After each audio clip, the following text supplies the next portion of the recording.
સમાચાર સાબરકાંઠામાંથી મળી રહ્યા છે કે જ્યાં હિંમતનગરમાં લૂંટ અને હત્યાના મામલે કોર્ટે 3 આરોપીના 6 દિવસના રિમાન્ડ મંજૂર કર્યા। પોલીસે પુત્રવધુ, પૌત્ર અને તેના 2 સાગરીતોની ધરપકડ કરી હતી।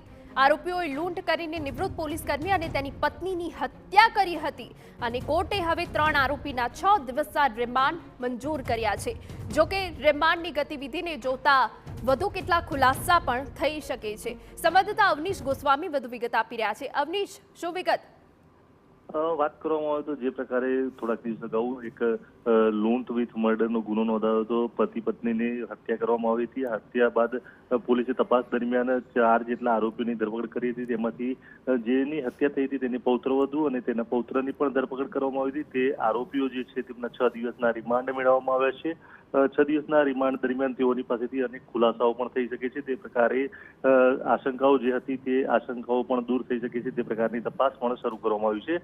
લગભગ 65 તોલા સોનું અને 35 લાખ રૂપિયા જેટલી રકમ પણ લૂંટ કરવામાં આવી હતી। પોલીસે તે તમામ મોટાભાગનો જે મુદ્દામાલ છે તેને રિકવર પણ કરવામાં સફળતા મેળવી હતી। આ ઉપરાંત લગભગ 5 થી 6 લાખનો સામાન જે છે તે પરત મેળવવા માટેનો પ્રયાસ પણ કરવામાં આવી રહ્યો છે।